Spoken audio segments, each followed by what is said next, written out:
Part two left off where Dr. Hartford and Alice were at Ziegler's party. So you have the Garden of Eden scene played out there with all the players. You have God, you have Eve, and you have Lucifer. And then this scene, the very last part of part two, was Chris Isaak's, with the Chris Isaak's music. Baby Did a Bad Thing. It's playing here. Yeah, that got a strike on that video, so for many years it wasn't allowed on YouTube, and they had a new option just to remove the audio. And luckily it was only at the last, 10 seconds of this, of part two. So part two's back up. So in part three, starting where I left off, Lucifer and Eve are back in their apartment. And you do notice, again, the garden scene here. And Kubrick does a good job showing one eye from each of them looking from time to time. It's important to realize with this movie that the sequence of events is not so important as each individual scene together, because it's multi-layered. Each scene is an aspect of the event in the garden and the events afterwards, and especially aspects of Lucifer, or in this case, Dr. Hartford, Bill Hartford. Continuing on, Eve are in their garden, and their daughter's name is Helena, or the light, the knowledge, and they spend their time nurturing her, educating her, nurturing the knowledge. Nice garden scene again.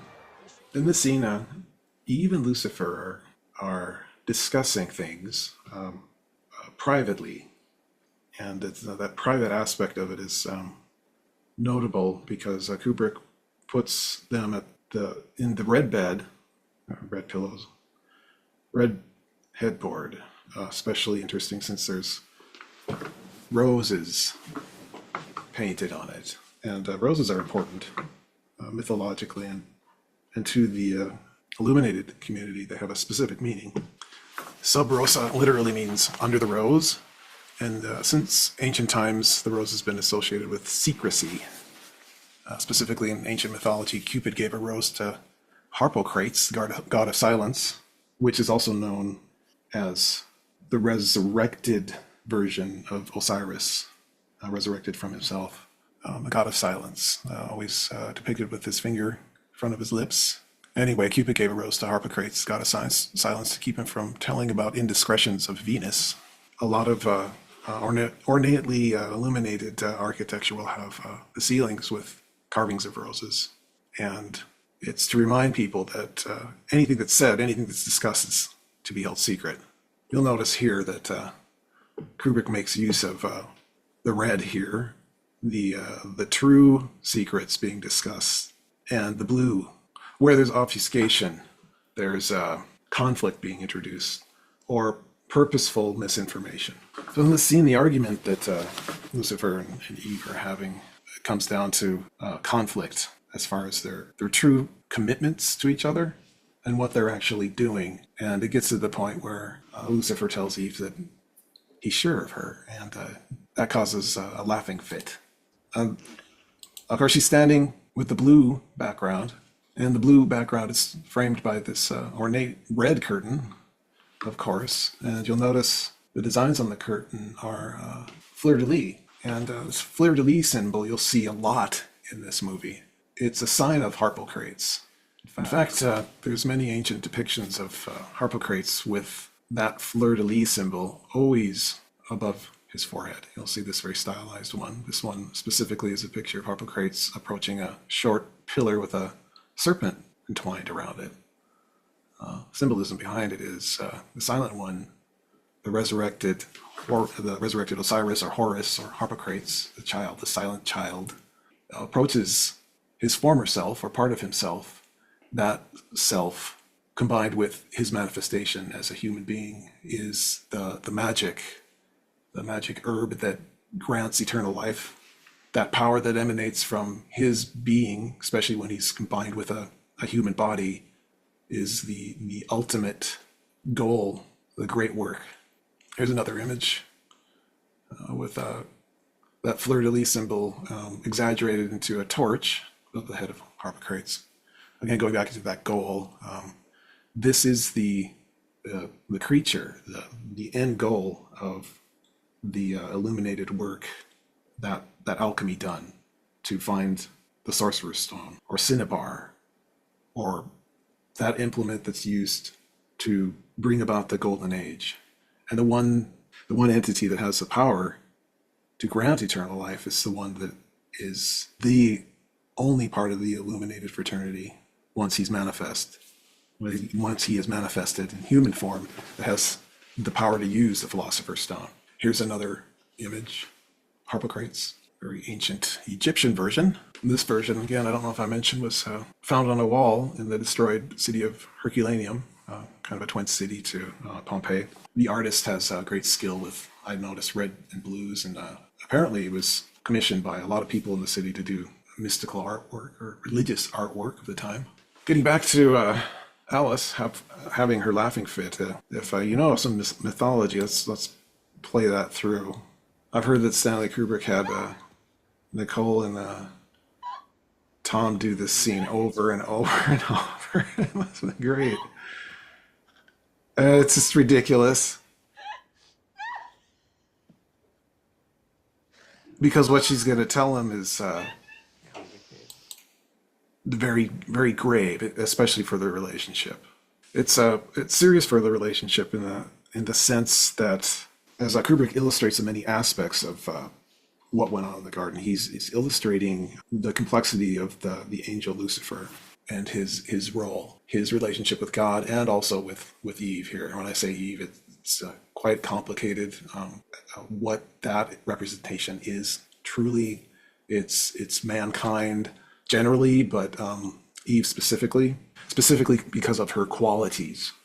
She's considered in the mystical fraternities as a new creature because she, like Lucifer, gained certain power from the interaction, the knowledge that would eventually bring eternal life through the manifestation of Harpocrates, but also she got to experience the loss of immortality or death. The real reason, though, I wanted to stop here and talk about this scene was that laughing fit is very reminiscent of the cult of Attis and Cybele and the special feast day called the Hilaria.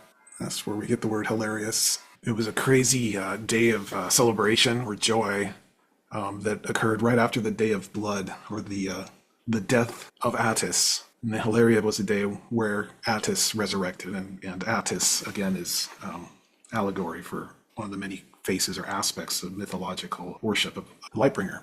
So continuing on, the idea that Alice is expressing here is that there was someone that she saw that she described as a mariner, and here she relates this great point of contention here. Assigning the identity to who this mariner is should be apparent, especially since we have the first two characters in this scene identified.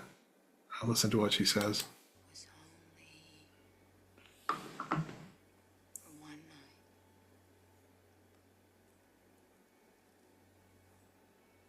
I was ready to give up everything.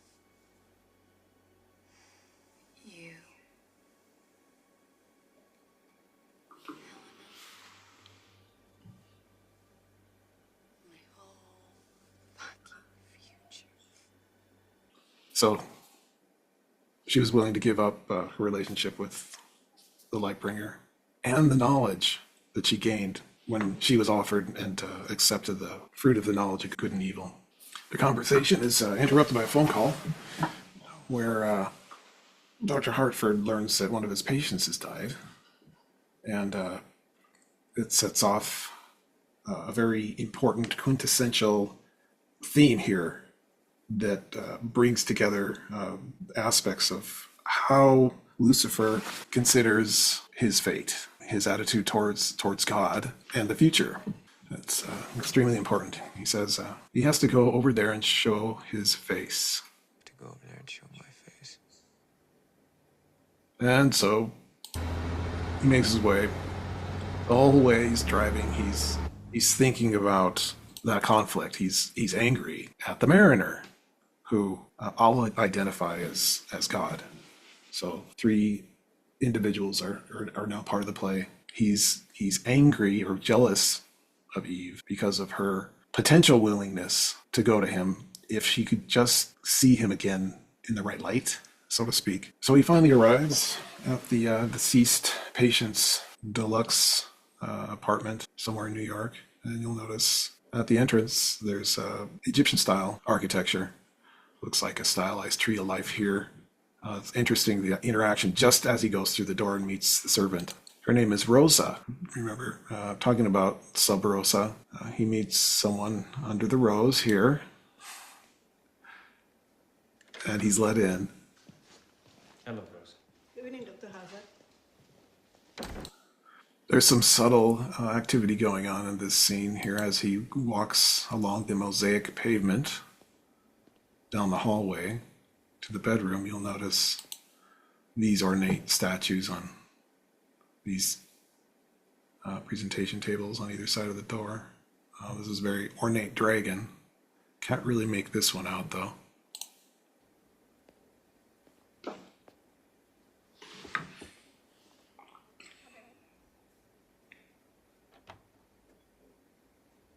So now he's entered into the chamber, and you'll notice right away the Christmas tree, the obligatory in every scene Christmas tree, and fleur-de-lis wallpaper. And he approaches Hartford. the daughter of the deceased patient. Her name is Marion. And she has red hair. Marion means the rebellious one. Here's a Blue Letter Bible interlinear translation of the name here. Marion, Miriam, rebellion, bitterness, rebellion, rebellious. So Dr. Hartford goes over and inspects the deceased father here while Marion is watching. Respectfully, and then goes over and sits with her. You notice the light between them. As it turns out, she really isn't too concerned with the fact that her father's died. As you'll see, Kubrick strategically has them sit together with the light between them. And here, Marion surprises Dr. Hartford, expressing her undying devotional love to him.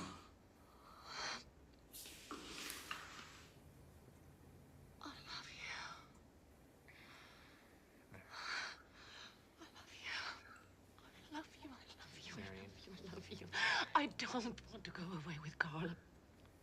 Marion, I don't think you... So Carl's her boyfriend. They're going to get married, and he's a mathematician. So in a sense, you can think of Carl as a repository or a holder of knowledge that she could go with. They're obviously not associated with their father. The father's out of the picture. Again, a sign who the father is. The father is God.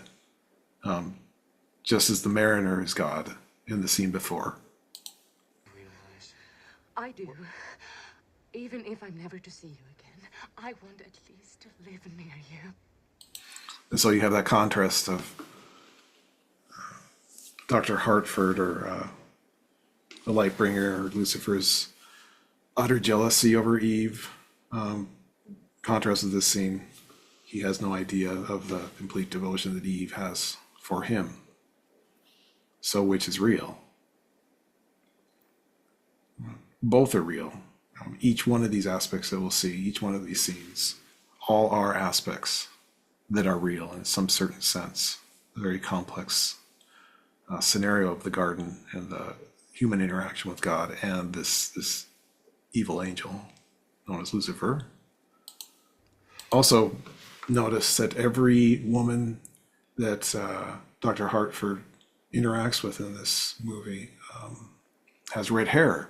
And during the Middle Ages and Renaissance, every depiction of Eve, especially in the garden scene, shows her with red hair. Red hair. Here's a very unique Lucifer. Here's Eve again. This is an interesting depiction. You have a stag behind Eve. It was done by the German artist Louis Cranach the Elder, who lived from 1472 to 1553. Dr. Hartford goes on here. You realize what you're saying? I love you. Mary, we barely know each other. I don't think we've had a single conversation about anything except your father. I love you. So here comes Carl. There's something very interesting about his path here. He traces the steps that Tom did before, or rather Dr. Harper did before. The dragon's missing. Kubrick wouldn't do that. It's just not something that he's about. He's perfection. Where did the dragon go? The dragon with Eve. See the fleur-de-lis? Dragon's inside. I'm so very sorry. Continuing with this scene, you have the strategically placed light illuminating here these fleur-de-lis, Lucifer, Eve, the inconsequential God, the Father here. It's quite diabolical, and this shabby substitute for the knowledge that he offers, Lucifer he offers in this situation. And you can see the utter horror here on Eve's face when he's going to leave. Again. And so there's just formalities here. It's all Show you up.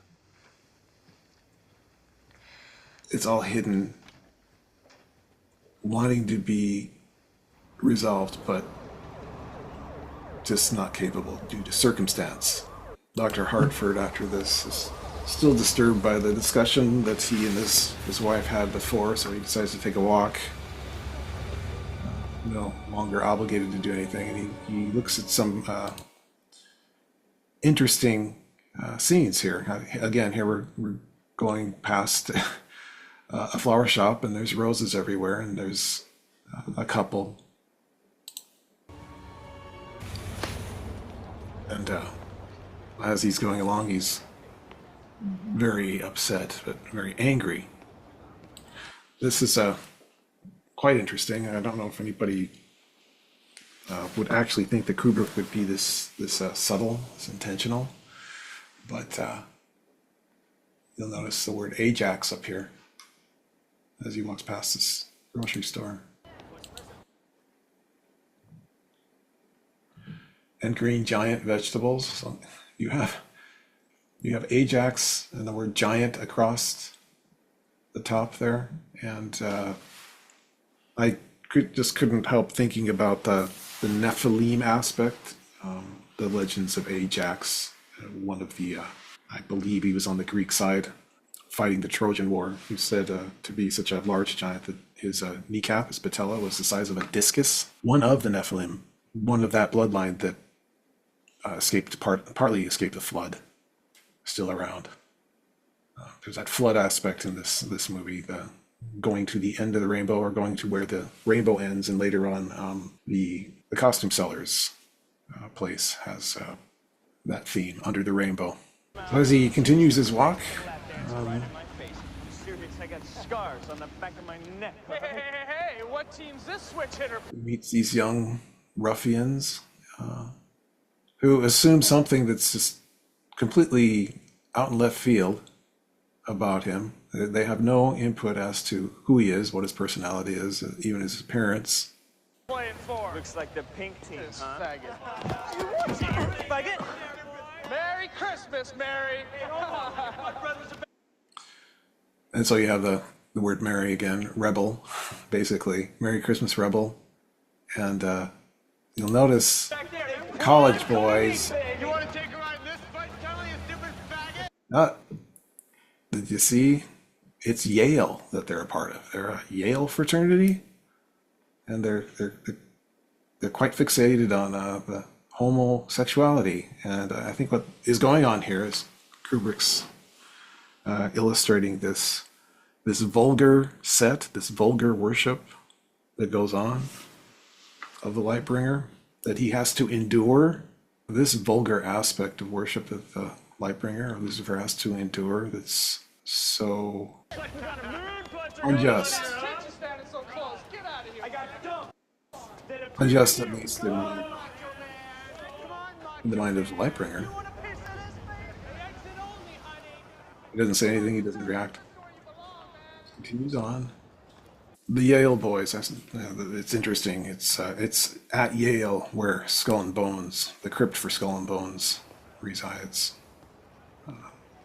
The Bush is special fraternity. There's a nice image of the crypt where the Yale members meet. Yale Skull and Bones, and here's a nice picture of the Bonesman here with the skull of Geronimo. See, I think I have some other pictures of the Bonesman from years past. 8 o'clock. 8 o'clock. Let's see where we are here. Hard to tell, looks like. Maybe I'll have to get a better picture, but looks like someone we all know.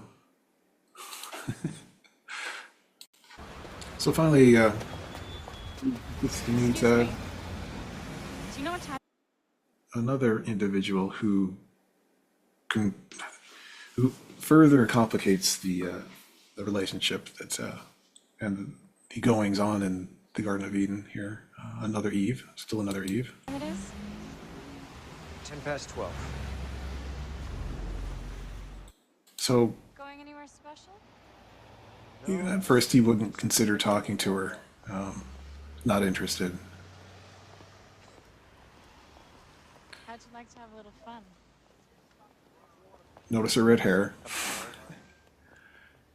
Have a little fun? I just live right down there.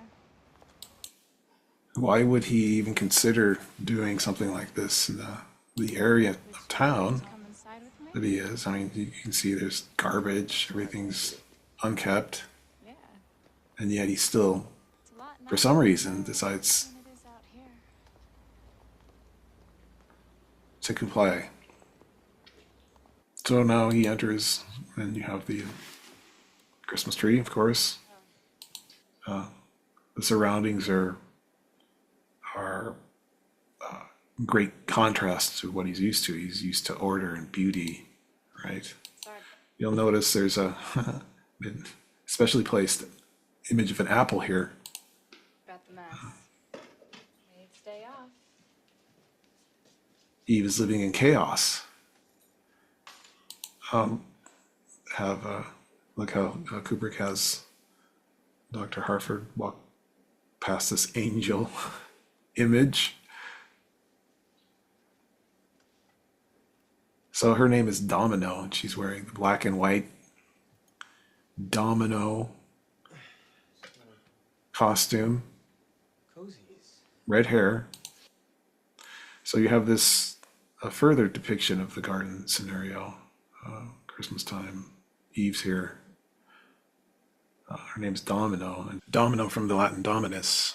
Venetian carnival masks were known as Domini, and that's interesting. The mask correlation, starting with this scene especially. Remember that Dr. Hartford said that he needed to go and show his face, and now you get these alternate depictions, this recapitulation of the garden event here. So first, he went and visited Marion and her dead father, showed his face, so to speak, and now he's here, meeting Domino, the Domino aspect of Eve. So yeah, back to the carnival masks. They were known as Domini because they resembled French priest winter hoods, being black on the outside and white on the inside. Also, the Masons like the black and white motif. Look at their mosaic pavement and the idea of a labyrinth and the situation that the earth is right now, or this world is right now, because of the situation that Lucifer finds himself in. That would be the Red Lodge understanding. The name ultimately derives from the Latin dominus, meaning lord or master. Consistent with that idea of Eve being master, Lucifer asks her what they should be doing. Talk about money.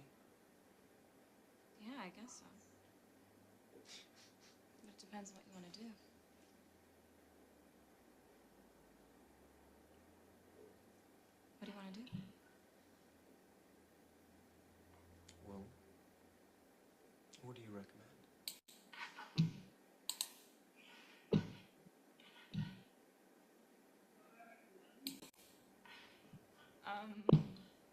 So breaking it down, Lucifer asks Eve what she would recommend. And she says that she'd rather not put it into words. I'd rather not put it into words. What would that be? I would postulate that agreements unspoken are much better secrets kept. So in this scene, you'll notice mass everywhere, mass. So Lucifer went to show his face, and the second, since he made that statement, the second version of the garden scenario, he's showing his face. He's not acting in a way that's consistent with who he is. He doesn't know this woman. He's faithful to his wife. He claims that he loves her. Showing his face, maybe he's not. Even though he's not masked here, he's not the person he appears to be, nor does he feel, actually. It doesn't look as if he's feeling comfortable behaving this way. So anyway, continuing, his wife interrupts them.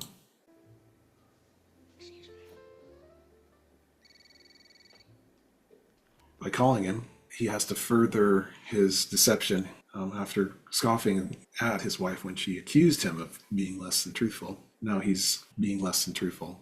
Interesting that Kubrick would put introducing Scientology here so blatantly. I don't think I need to go into that aspect of the actor. So she's in the blue room waiting for him. And he's going to lie about what he's doing, obviously. Wondering if you were going to be much longer.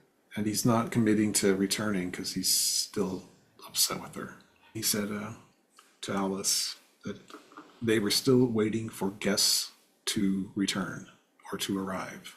And later scenes that is important to realize something that's actually going on. Backing up a bit, there was a little scene in the TV that Alice was watching while she was talking. Kubrick made sure it showed up. This is interesting to watch. Watch. Thank you. Prego, prego. Grazie. You're welcome. If I was Italian, he would have answered me in Italian. If I was Italian, he would have answered me in Italian. And then it goes to the scene where Dr. Hartford, he's being contrary to his actual character. He's gone to show his face here, but he isn't who he is actually appearing to be. And that was stressed in that scene by Kubrick. It's apparently important to him. Later, to complete his obligation, because this is the type of guy he is, he pays Domino. But listen, I want to pay you anyway. How much did you say it was? 150? Yeah. Which is goes along that idea that the operation always that Lucifer had as an angel is being done lawfully. It's almost like he's making his case. He doesn't do anything outside of what he's allowed to do. So therefore, he's innocent of what he's been doing in all his interaction.